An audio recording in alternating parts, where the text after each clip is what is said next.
zoom out le lo kang chete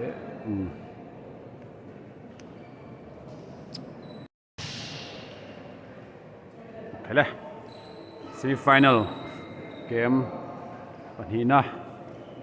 antran le don to jersey dum lampang TBL ania jersey ball Tuikual South tene MBBA Cup sang ni le som ni le sang ni som ni pani mi ma che gan barons le LB associate sten in khel towa barons te an chaka naktuk cholanga atuk le final aniang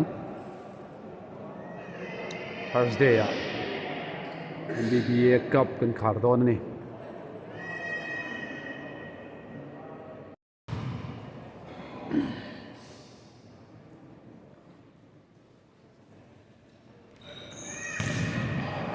Jumbo Kantanta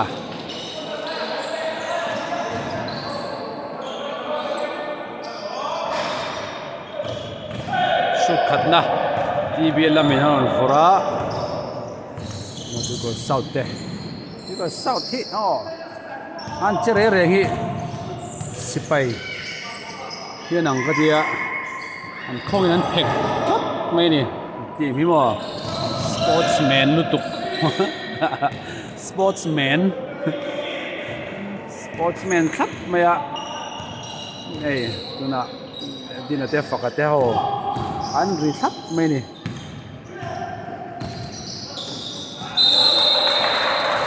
kar chep de uleka Tuikual South lamin chang thun zomanga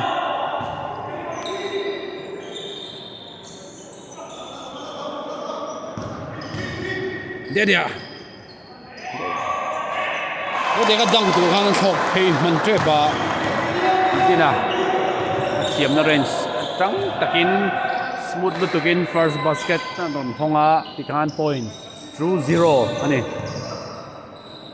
chana chunga an tho lu ta ani masela an lo dang perman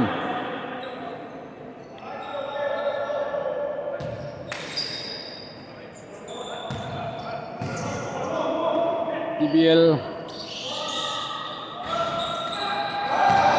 Big Mike rebound lock pa in yes hapya chowa so kani tum chowa ron first cut mai chowa kha chol tum to de ni khan kan sia ani ma sela hai a chol don lo ani chiang khop mai a first ron na chang phatat mai bang MSL pre-game hani jot alom semi-finals Big Mike spin apan hold there Big Mike ron zuang gu showa 2 points ron luta point in moon 2-4 team A lampang kan sim sa zelang ako lampang Tuikual South 2 ania TBL 4 ani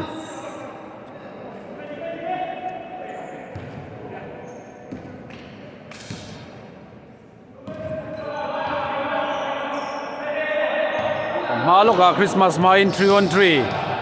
MBBA 3-on-3 lom dona basketball khel thin zong tan asiam ani in register boy angai lawa 3-on-3 ju affiliated player ni kher angai lo khel theive kani tikha Macedonia Big Mike chana par chho pop par chana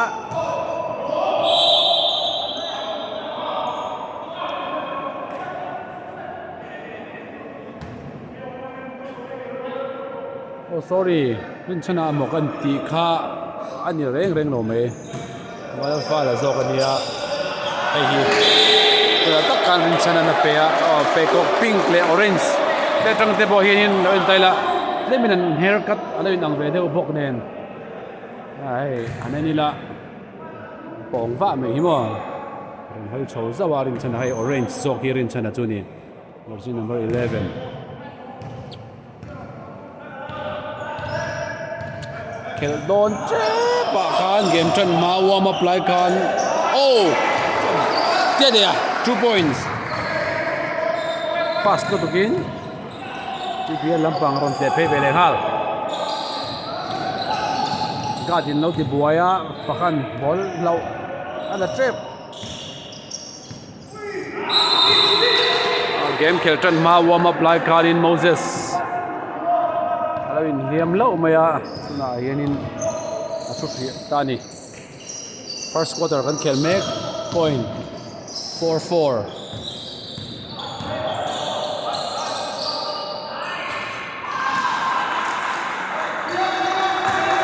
control line atangin moil tukin jumper Tuikual lea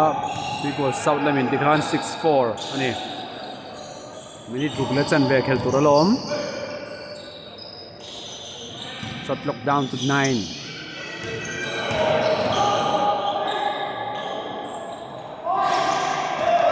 whoa the big rebound oh the quad tora chuwa hau pu po na ron nam phain ka sia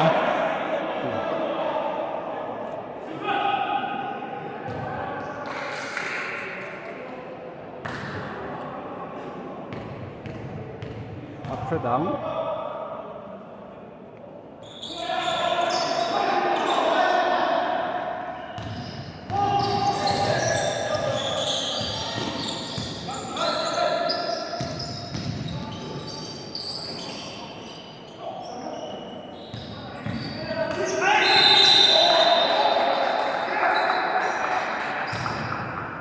fall low man low maya this is number 19 TBL Manuela Lofola Paka for 3 and a shot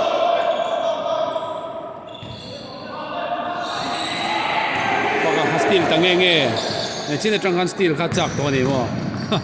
oh this ball foul Uyong Trinia ka diyan ka tu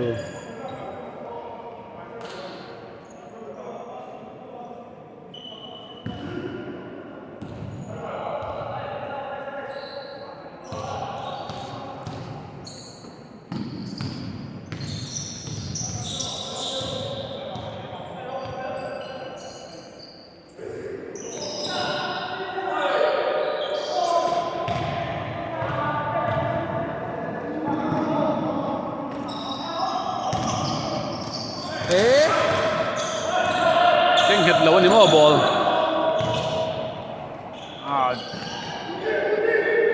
block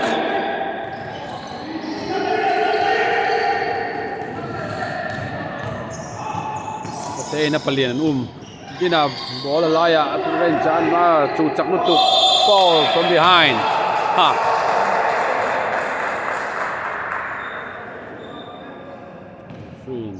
centered official 10 signal zawa jersey number 77 fola tuwa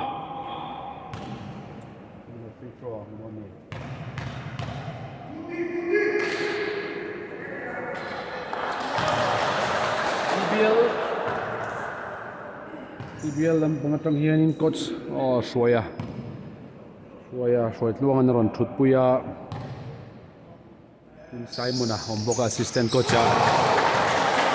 gun point 8-6 ani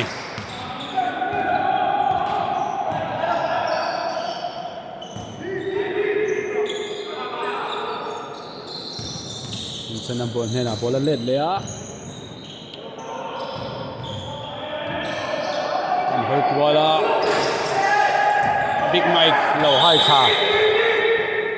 tight deu ni offense stand space and siam saklawa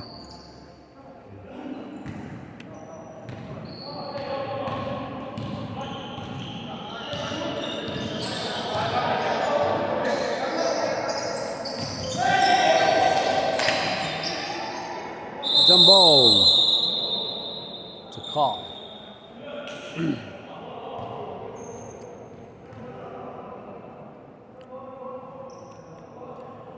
Tuikual South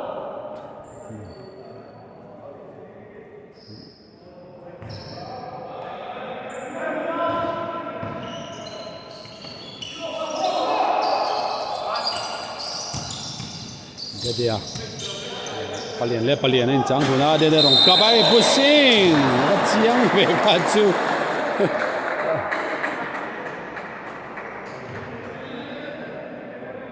side inbound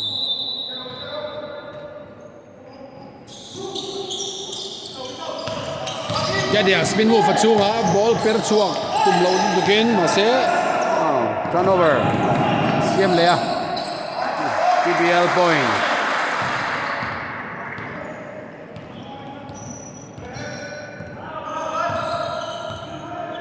8-all anita nitum le second somli khel turalom dina to lut pe luya ni masela pas wallo mai na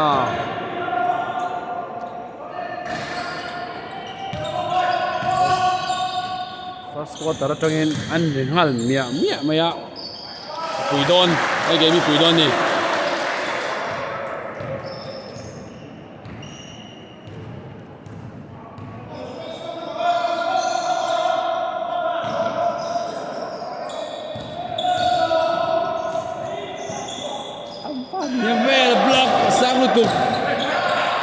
ball chang zui TBL push ping hala Mike alaya ball la sual vele hi po ball sual do mo ni ya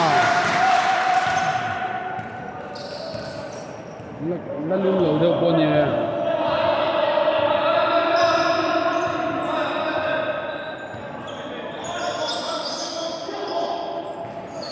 tuna TBL jersey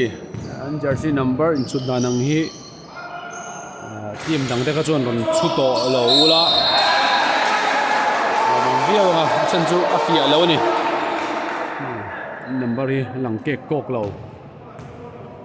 fia takin number hi chu ila officiating or referee te tan te table official tan te nan wa mani play khel pa khanin tunge score tunge fall zong zong kha war dona tunai chonin alang chiang lo ni TBL jersey lampang hi a fielo khatlat ei theta tangat pe chon anenga mo chet zong chawin lai tin ron reflect chagin number alang chawani rin chana for 3 toy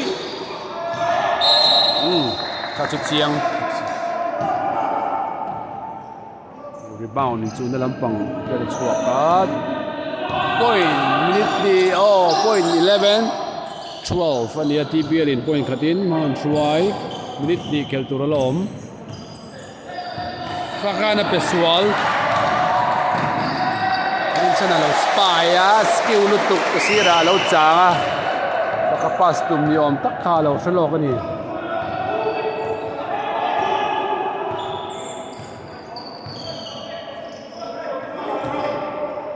dina rawn sa trangin through alu chuak le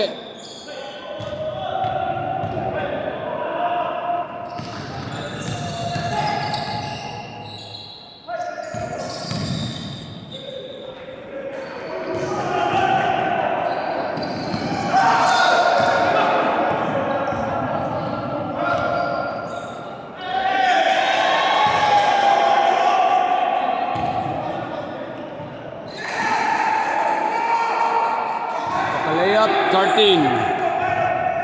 13-14 second Somali panga alom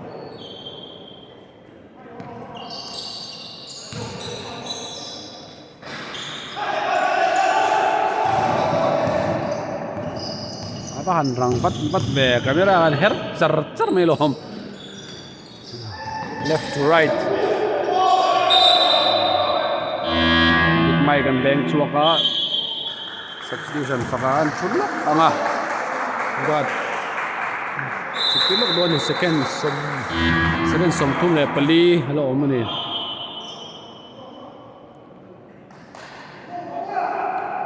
fakmoya faka hapate choka fakmoya hapali an ron lut luka second som tum pali alom dina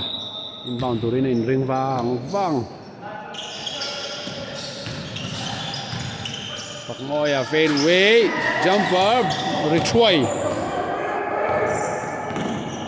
It's an apok, na tek luya. dia eo kha chu cái này kan soyang tlan chiat phei pain dia dan pel pain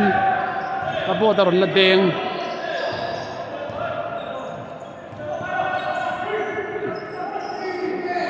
skill om le ya second zo don to a ku zo gan first quarter khel zo ni point 15-14 ania Tuikual South lamin point katin man chwaya first quarter kan zo lang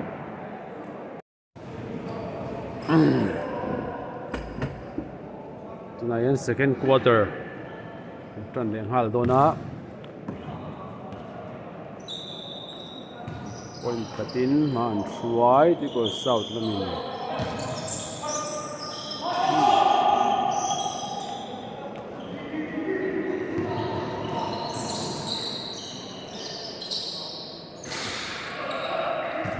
MBBA Cup sang ni som ni pani tam to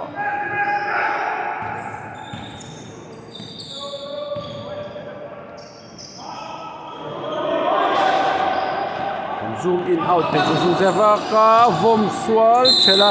van nei lau mai TBL lampangin lak sak lo ani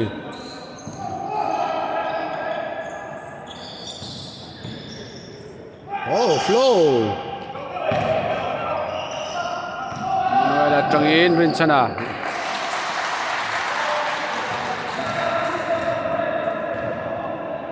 thịt lạ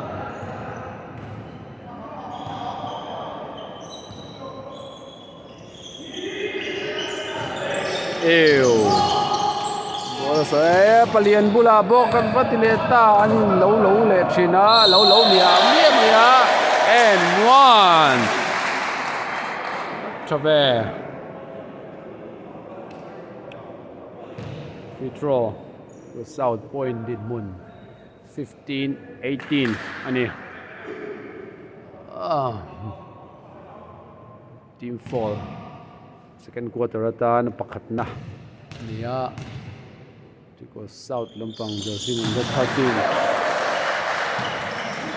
rin puya halo fola kan point kang velia TBL lama 15-19 ni dina rain sinwam chi haju dina chona dang kani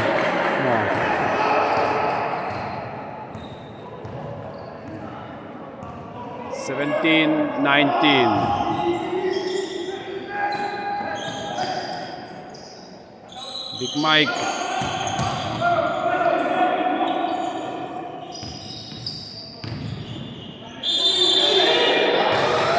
Arsabe is in fall low maya Tuikual South lampang fall la number 13 bok ani rin puya ani na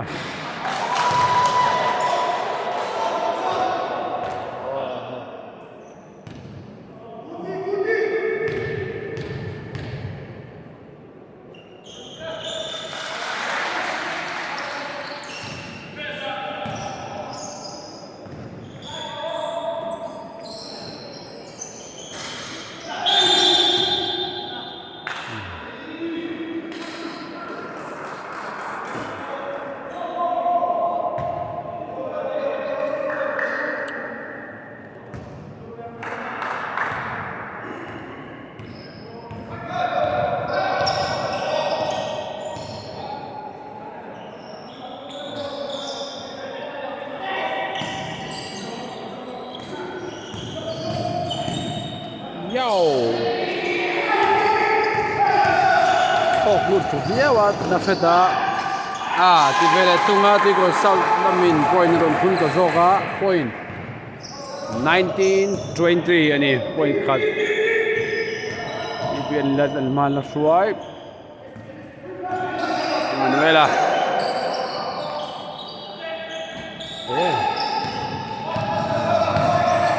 dina te zara mayo phai kal zo lim fit lai big mai ka te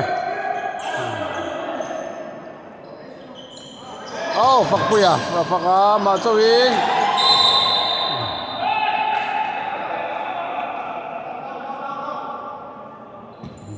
Out of bounds. Time out in Khatla TBL Lampang. Point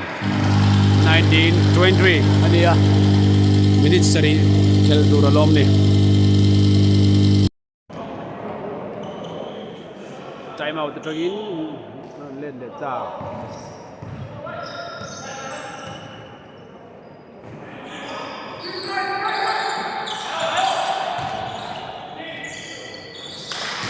Sana chak sak maya ke zong ka boru kan leng vang ani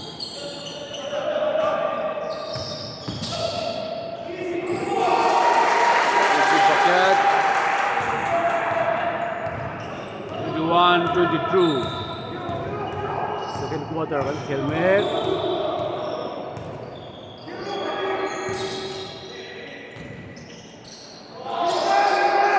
Om lo,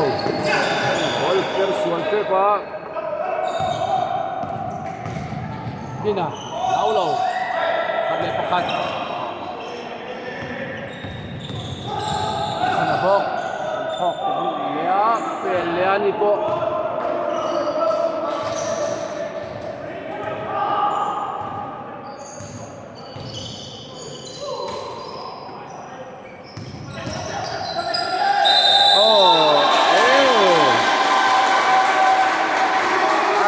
fall karol muam pay zokin ka fiya de ka tum ve wang basket siam fitroneng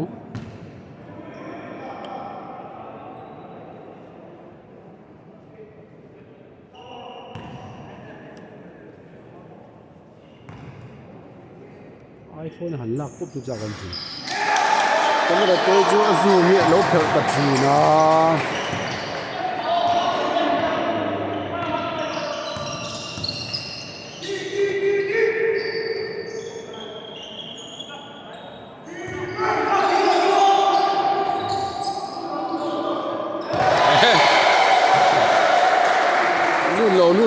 tiếng nó chỉ có gì là qua rồi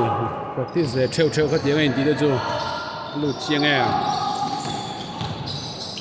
baka choice ball tôi đi khám ở rồi việc lụt chá xin xem là mày nói ạ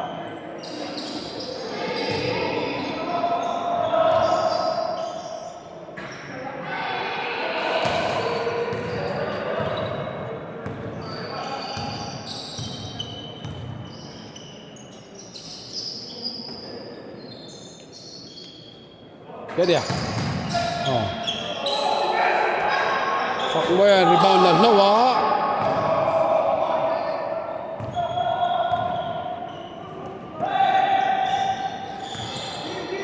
Hình như là ball trắng thầy mal khóc này.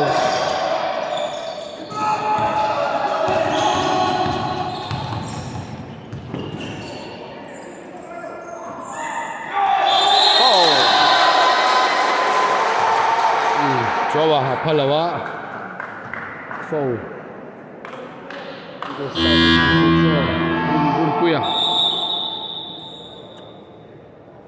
point soi liang 26-25 ania tuna khani an lead ve che ani Tuikual South te 26-25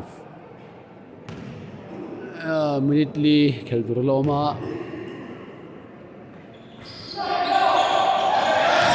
fakmoya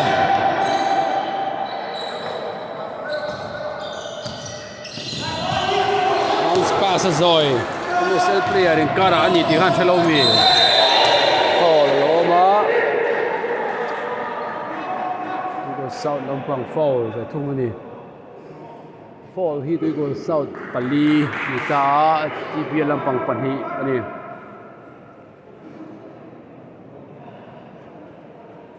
hian ka sana chon zandar sarile minute somli ani ni don chia ni somthum le pariat ania kuwa votan to khop maya ole indor ko chim kha tu na chuanin a hip chem mai ni tuna kan khianin zat ber nge ning o ka dia 10 vel ni mo võ zawng hi mo tiang vel chu khop mai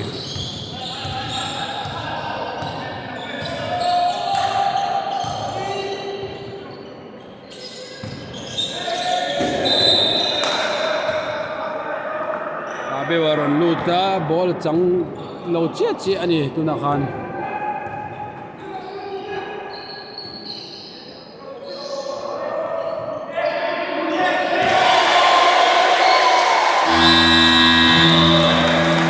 rang lut tukin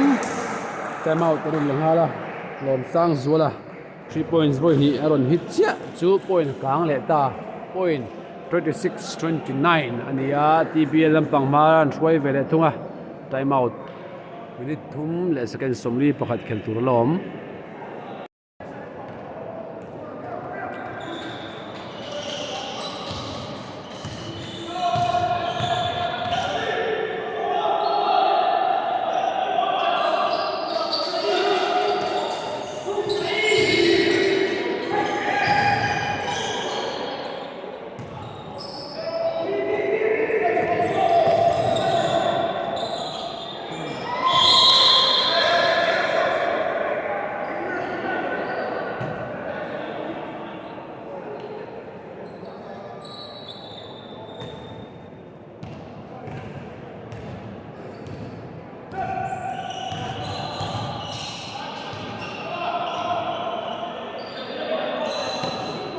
Have abe uji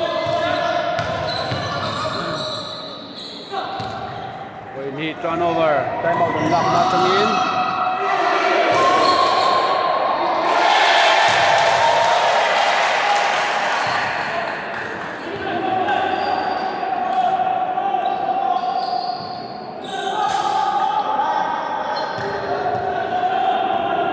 idea we tat mera zanin chu point hi TBL lampang asang chhauta 26-31 yo passing aba bon ve kha chu ang lo post rem khap maya omna tura tak ve ka lo mani 26-33 minute ni thai lom basket major zawa 28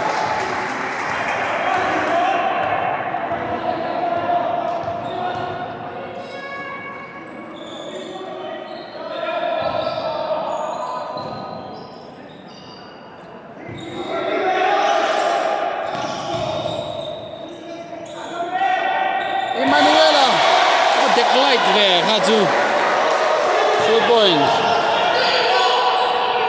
36 anita 3 and in do changlet veleng hala Tuikual South lam tangin 31-36 nit khatle chan ve khel tur lom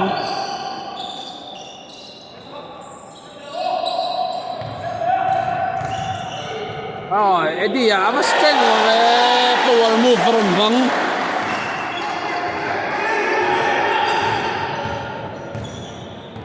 team routine Cameron applies way ni dinner for 3 ateu lo deu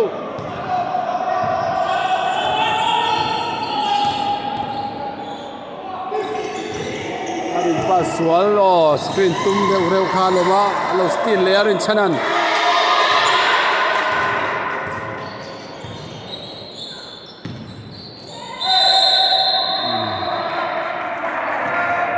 dia fall ni TBL lampang fall pathum na nia time out Tuikual South team fall pali ani to a point 31-38 ani second som thum le pasari khel tur lom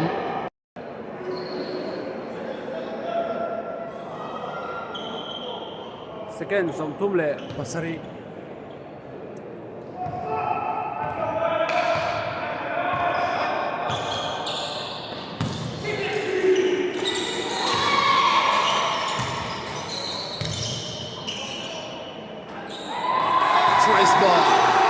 comeback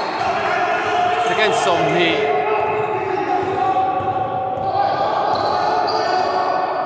Manuela bola kenga free lutuk tu manom lo 41 na ron score le a secondly bewa second quarter kel zoleta point din mun 33 Tuikual South 41 TBL ani half time kan cholang le half time kan nei zawa third quarter kan tran le ta Tuikual South lamin ball na lut vele thunga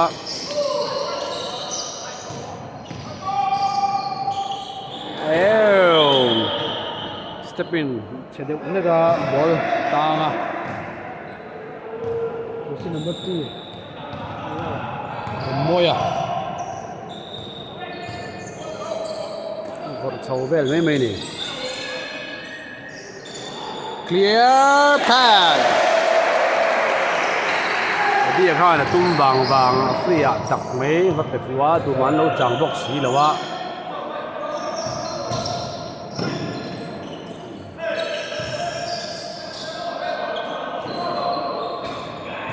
three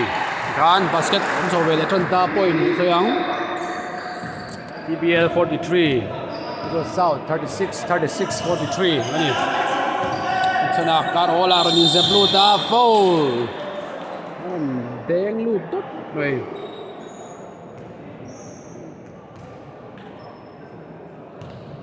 game rồi ta lâu phô lá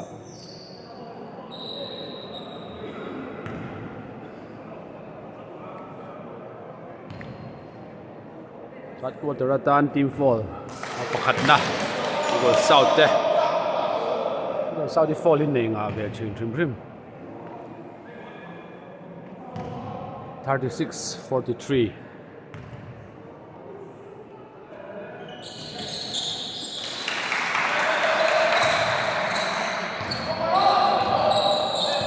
36-44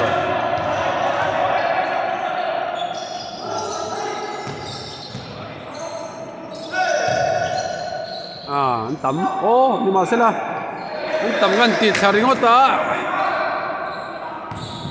basket an siam lo vele tunga rin sana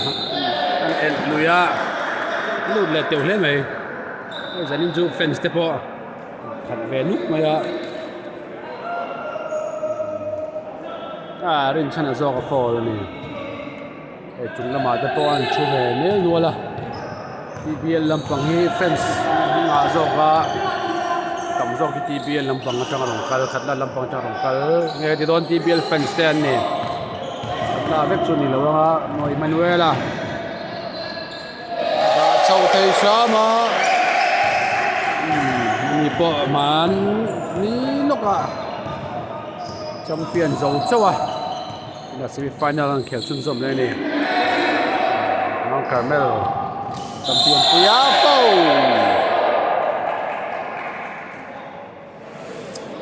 sportsman like foul on paya clear path khatiang khachu sportsman don ai join in we basket ka han ti so zoi se thatu zo kania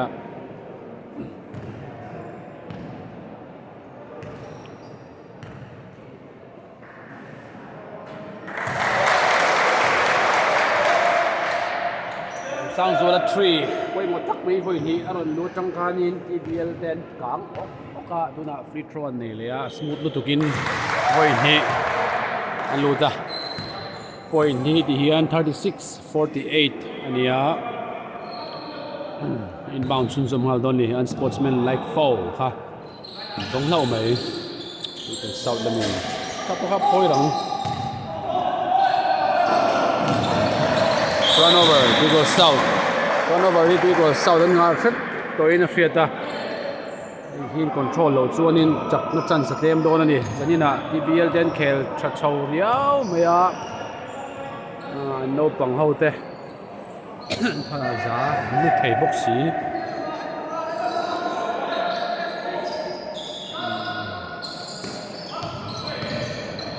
sang ron phok lu le la long sang zuala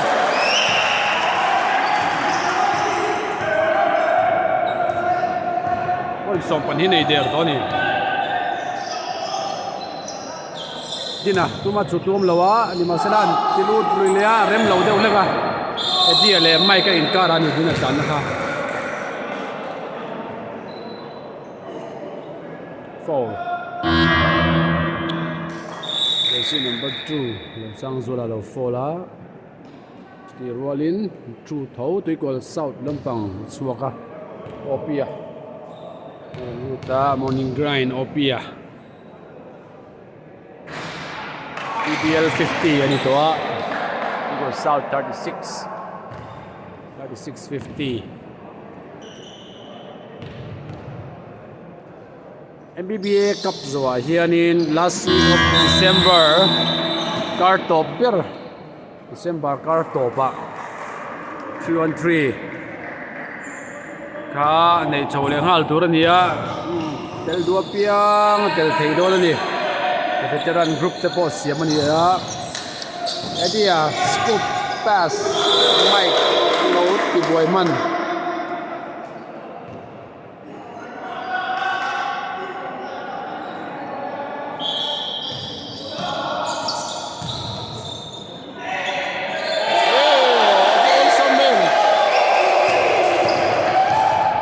zola bok bucket man ani mo dalom le zani na zon le khun mia mai foul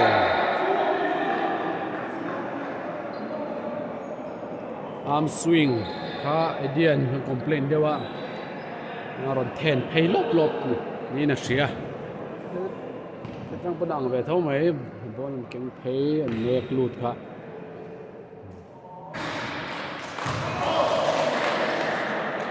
dia ni po hi karma sa lok kanin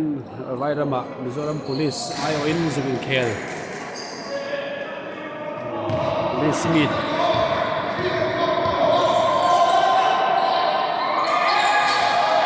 tile deuve sang zo la kal char fall dewa tam to boka fall po tam to khop mai free te control langai ni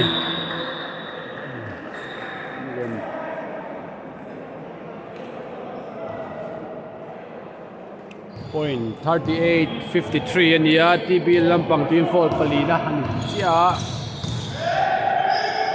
ayo hachu ron chak ve tat maya di move on rozwai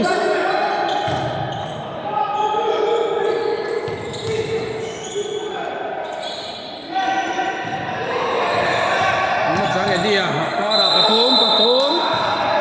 okay on the floor there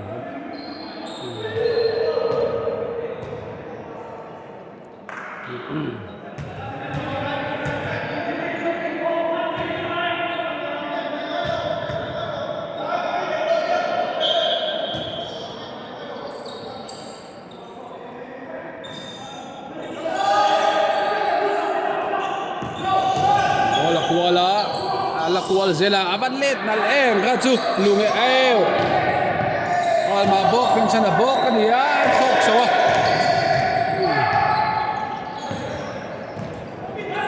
ngoi ron changta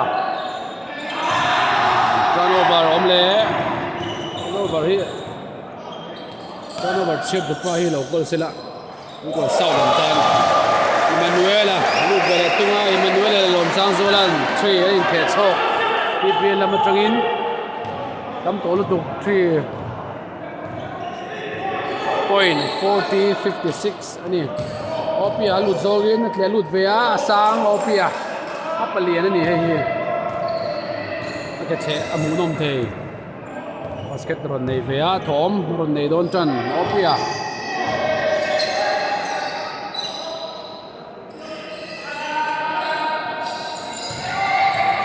pass chowa guloi maya fall lo meta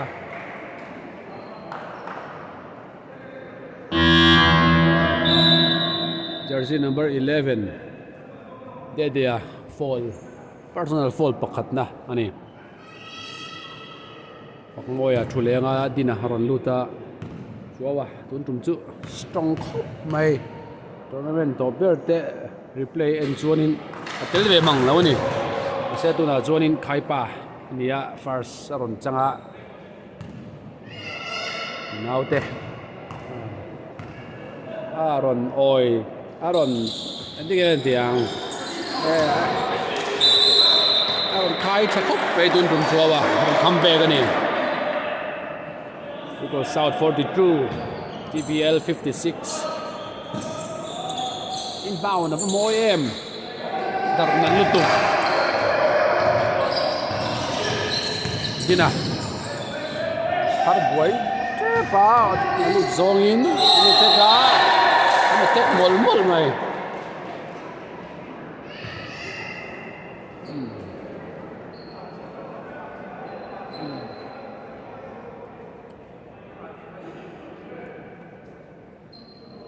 sang TBL Lampang jersey number 2 Fola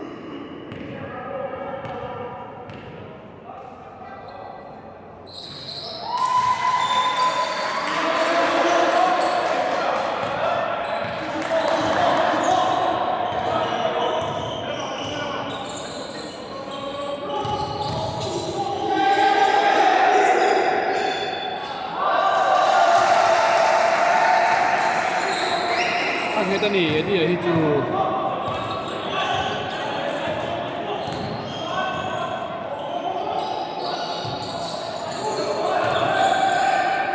what a move chuan lon tan lut oh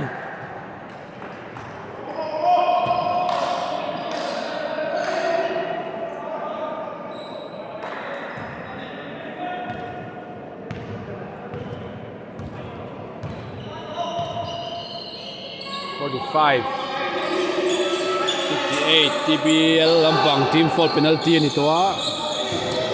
South Palina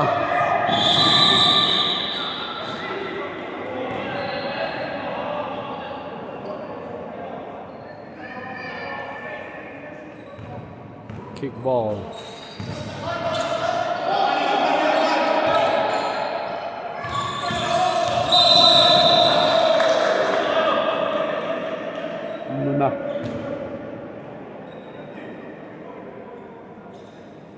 attack kui khop mai attack motor on ani nuna hot quarter minitely khel tur alom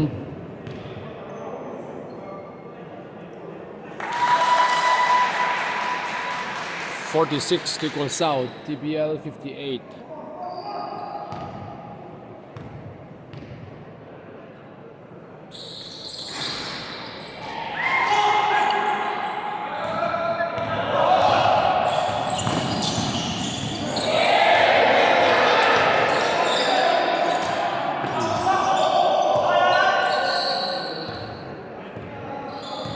Jawa and Van common ball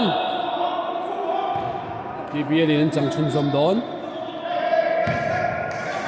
shot clock 5 pani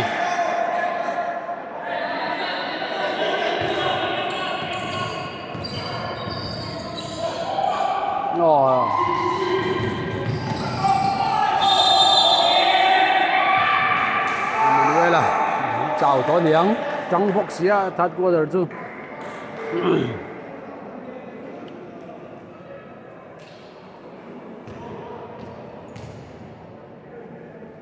Manuela fall pathumna personal fall pathumna nita point 46-58 alania trắng rep let zawk maya let char let nuôi de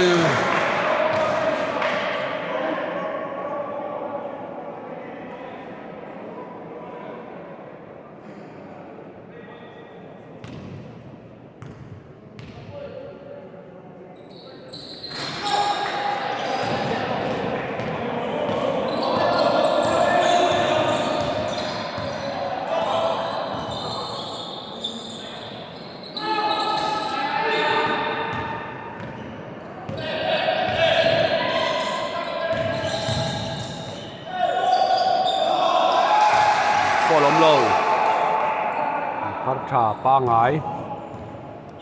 Point 48, 58.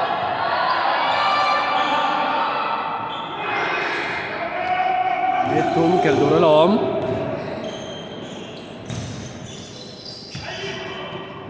Opia. Kina alet lea. Setlok alat kamu ni. Fall. Alet tuara. Kelly achu ron tum khop maya. Achan ju team fall hi panga ni to a. Team fall panga TBL lampang team fall hi panga ni to a penalty ni to a. An ron sulut li ngat ani Tuikual South te. Yolin Tuikual South lampang pon team fall pali. Nek boka.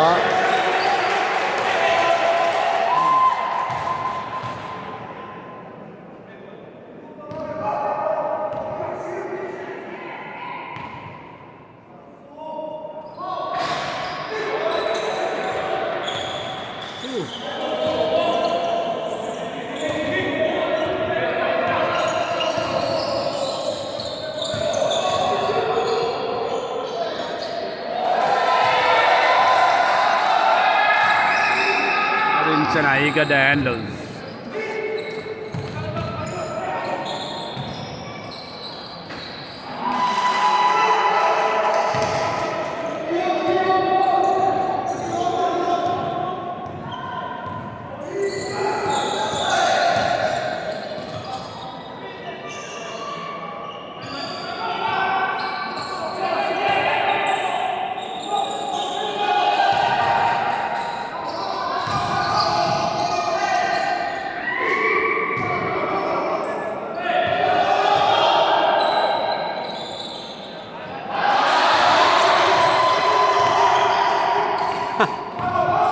Bounce.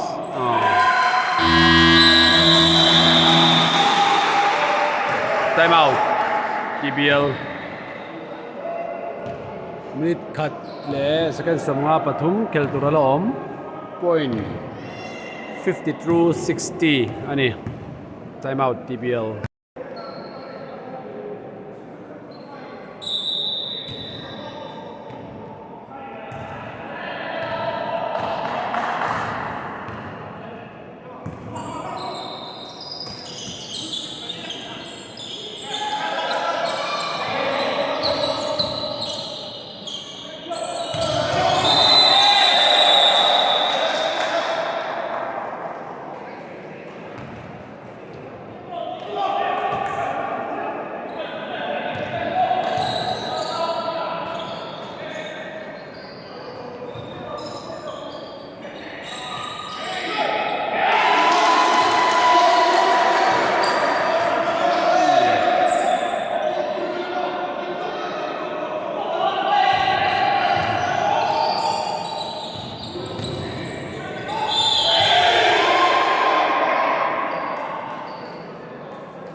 Manuela.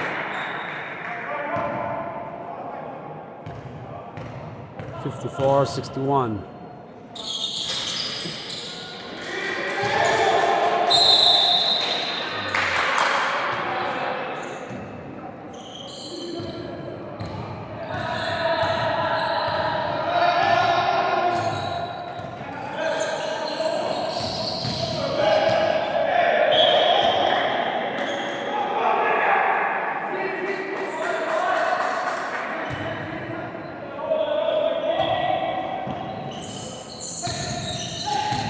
Bounce pass pang moya mat cha em lau trap dina ka chu na shet ani lang thabiawa dina wala kual zela waluta Tuikual South down point bele laka 56-61 idea spin ball low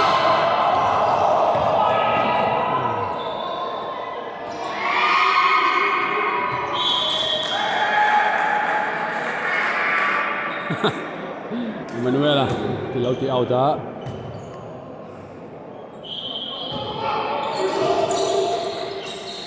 pass rem khop maya nuna bai zepte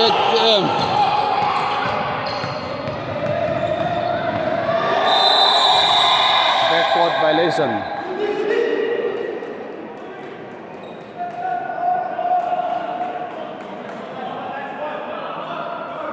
Second zone pali third quarter zole don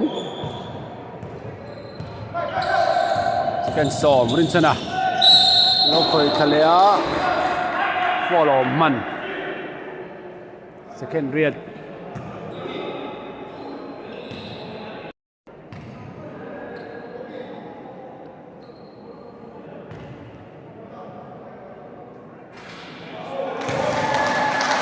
$56-61. Yeah, Blacks 61 and the Mega TBL.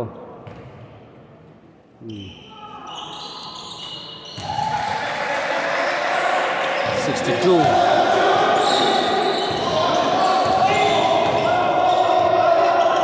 Oh, tonan lawa. Gan huna top. Saka chona luang kha third quarter one khel so. Point 56-62 and action game atanga team le team ao nok game atanga ni na yan semifinal an khel me ka MBBA Cup changni le som ni pan ni kan cholang hian fourth quarter anita fourth game trăng boka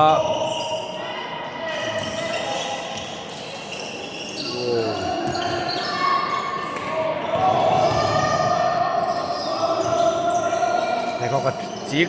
tấn vậy người mày block chiang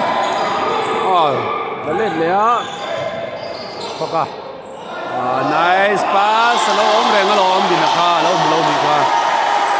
ani hana ni au vaka ni ma sela assist ni siam sak le ya tang tu za din au por chang de pe ong le chen ni point 58-62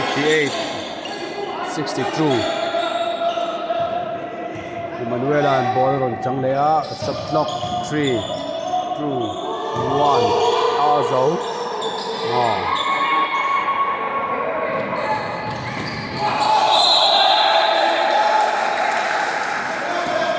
South Lampang turnover only fourth quarter a turnover nama saber ani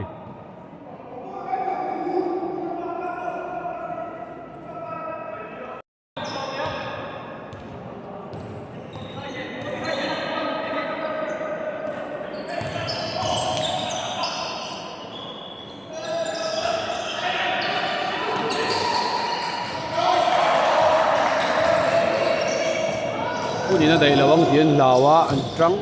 sa maya Tuikual South Lampang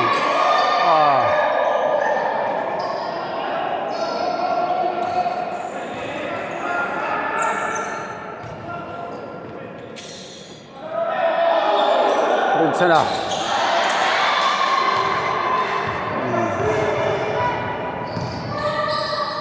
Tuikual South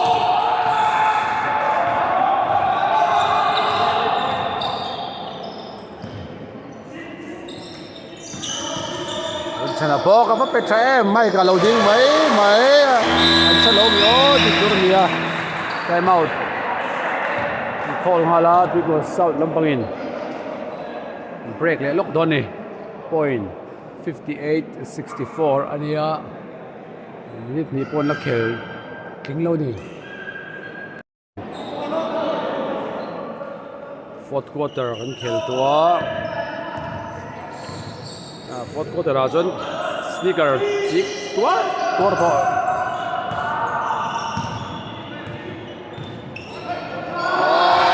sakwe pass tu khan chanu tu Manuela rang ni tukin rang covera 66 sanita opia block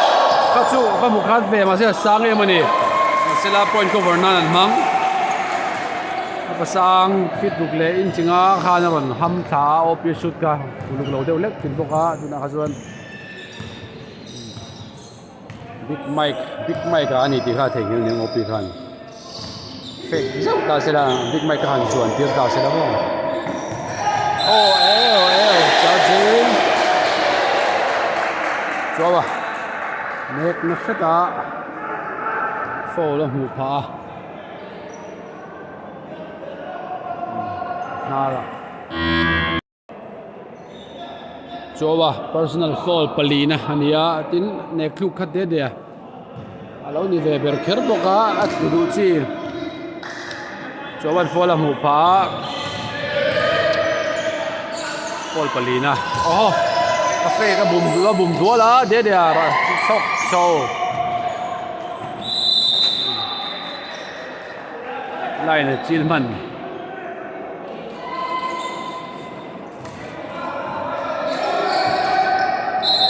này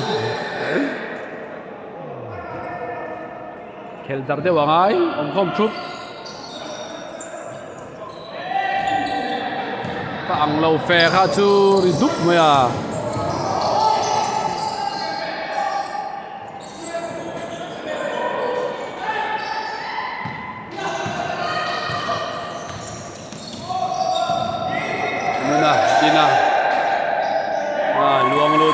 dina point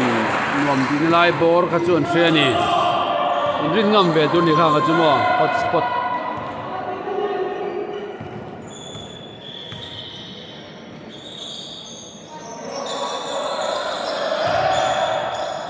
big mic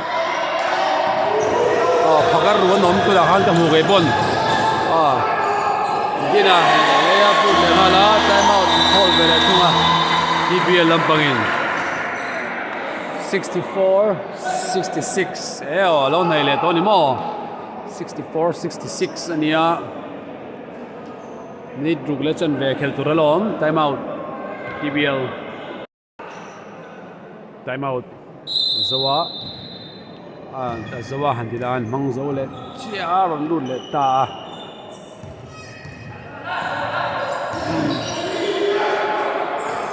Manuela que che ron be uluk khop me ha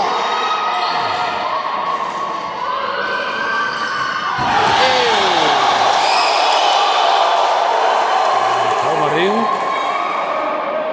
block chiang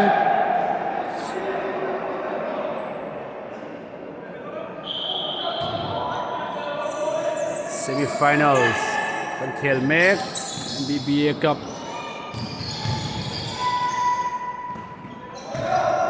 MSL team sari le Division 1 team sari intela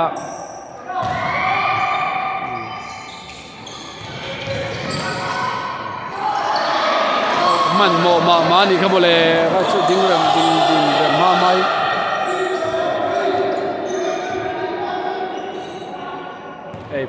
substitution bench te ani la an fel khop ya discipline trap ani to fel trap way reaching fall point 64 66 alani 37 opia no fola panina team fall fourth quarter atan team fall no same kom mai team fall pakhat na chawani train warning sign to minute nga le chan ve khel tur lom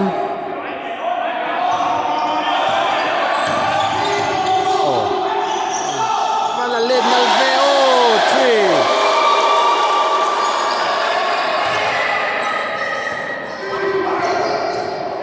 bounce reverse it's good top on lama Emanuela ron lar ve le thungนี่แคลเต้หมูนมนะเริ่มเราดิเฟนส์สไตล์ลุตุกโอเปียนรุ่นชนะละก่อนน้ำมันเสียมสักแล้ววะนี่ก็เศร้าลำปังน้องจังไปทุ่งโดนะวินิตลีเคลตัวเราว่า point 69 60 69 66 Tuikual South 66, TBL 69. Ania, baron the final and lut towa LB lo ne doni.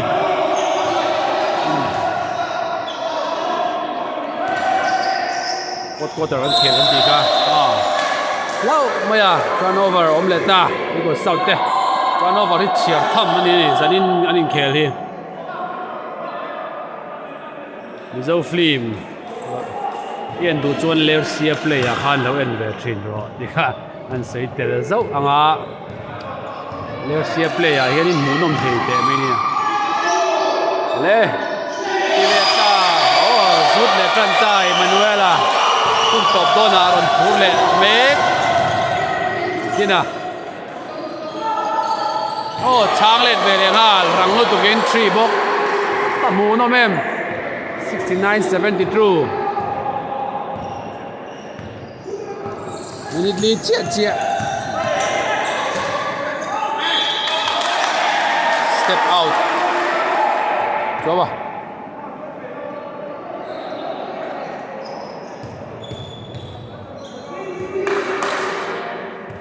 So hi thiam ani khel dan chi sang ragin na khel theya.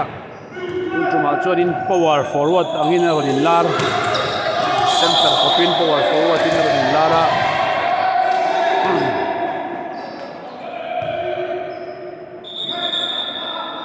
Ada gatte han lawin ngir ho meka an kutte perdor dora Emanuela de nuna warning a coach te nen un sei fel hala refrain chuan game kan chun zom le thei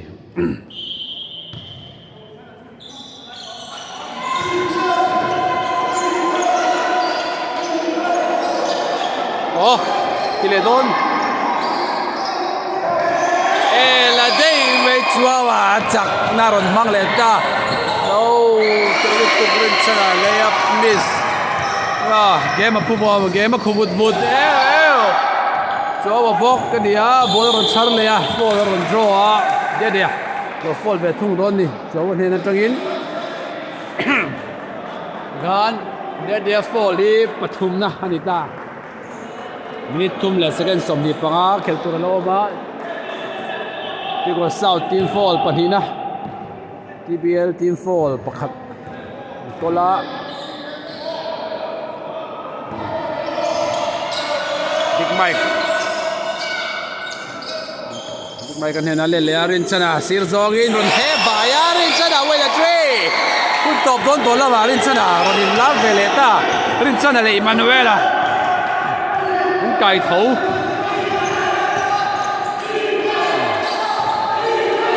Opia free liêu ta ra shot la lâu dia ron hui thabor-bora 2 points deep long mid range te noi chuan point char chungin 71-75 anita Tuikual South 71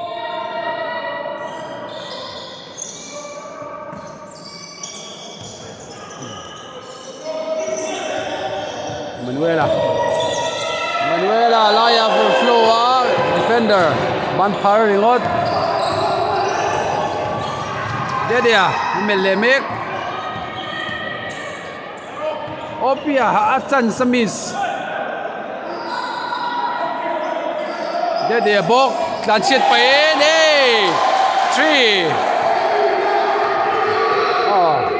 3 dia kal thu chuan la om tak turani thawai po hi 74-75 minute Khatla second som nga pathum Emanuela 3 ron lalea and it's good wow ka chu ham ve nge yang ai time out ron lang hala Tuikual South lamin point 74-78 ania minute Khatla second som ni pariat om fourth quarter ani semifinals MBBA Cup time out Timeout thi Tuikual South in pakhat an lakola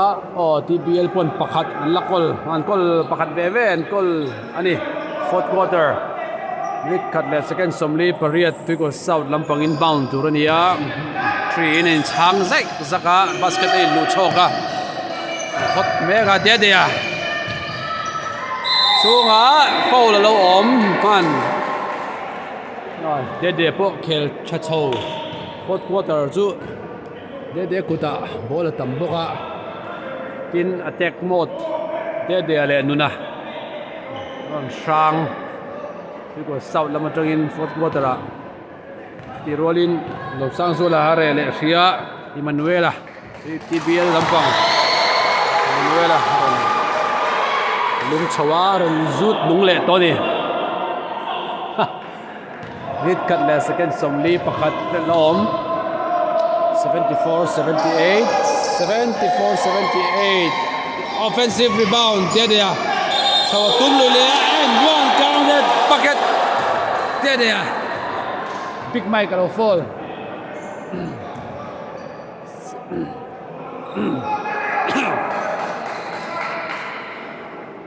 kan le chân về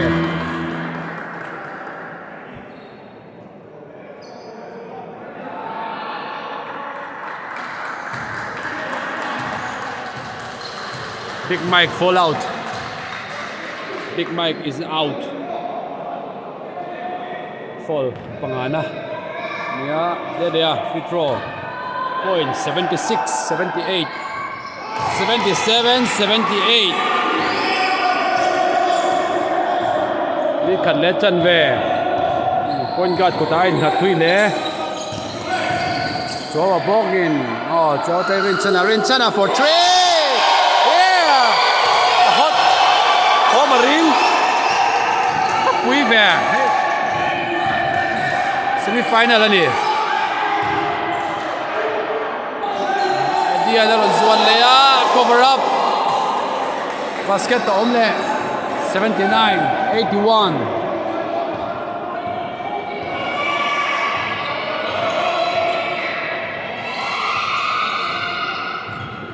wow cắt nóc mày Dina Rin sana bok hruai eo tội sana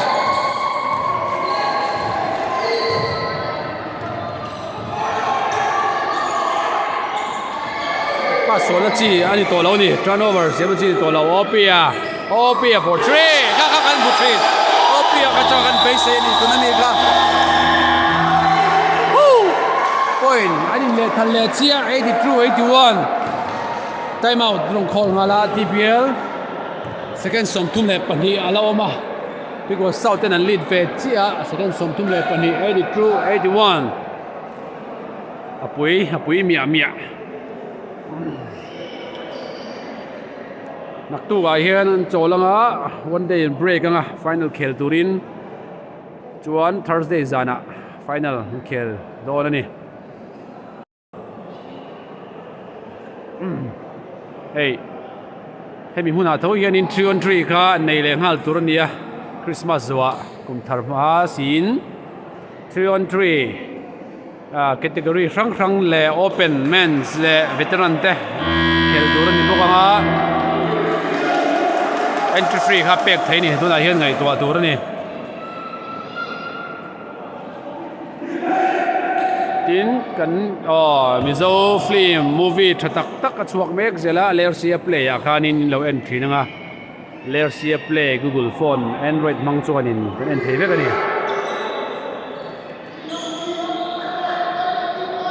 an advance shot clock 14 min sana aron phet nal kila tangin tu ber nge lom sang suala rebound defensive South hold row tia fall on ta tai fred ka chu 81 second som le pani alom 81-82 ania second som pani alom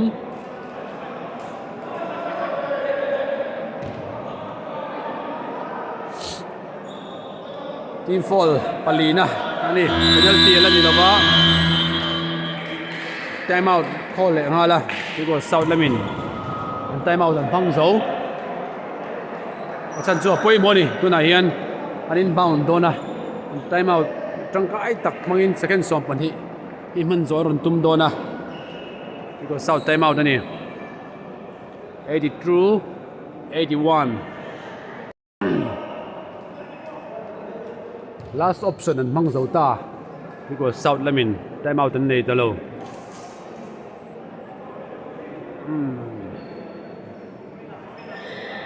hianin inbound ron lenga 12 seconds aloma point khatin Tuikual South lead mek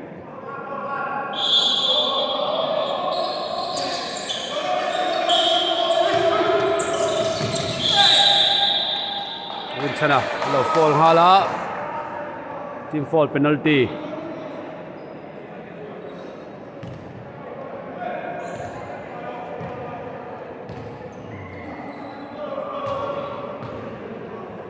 MBBA Cup Semifinals Game 2 an khel meka Barons le LB Associates Khatla South Barons le Bungton LB Associates te lein khel towa Barons in final an lut toni tuna hianin Game 2 Tuikual South nge TBL in final khelang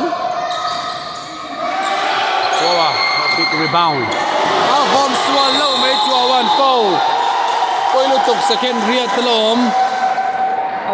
man mo mama dewa fall basket nei ve man talo team fall penalty ania dina voi ni ron thedoni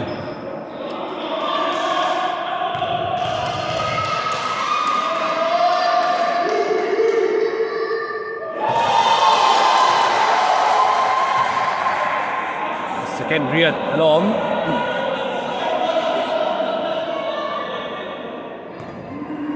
Tuikual South ta chuan fall na chi ni lo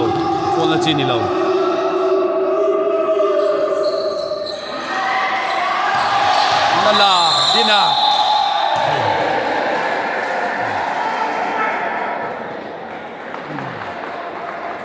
chuawa fall out vele thunga second rook aloma point 83-81 ani 83-81 dinan free throw haran shooting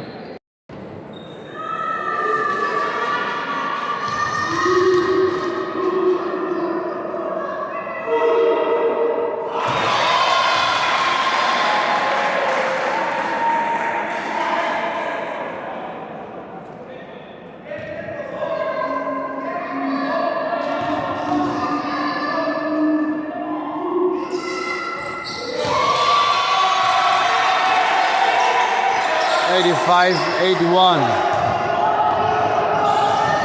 Rinchana again don time is out on the can time is out 85-81 in Tuikual South 10 TBL and here the can Tuikual South season opening final and tumpui Khatla South Barons 10 final rematch anh này đó nè nặc tu là dàn Thursday dàn ở hiên hai tan hun dần dâu à giờ vay mong cháu lên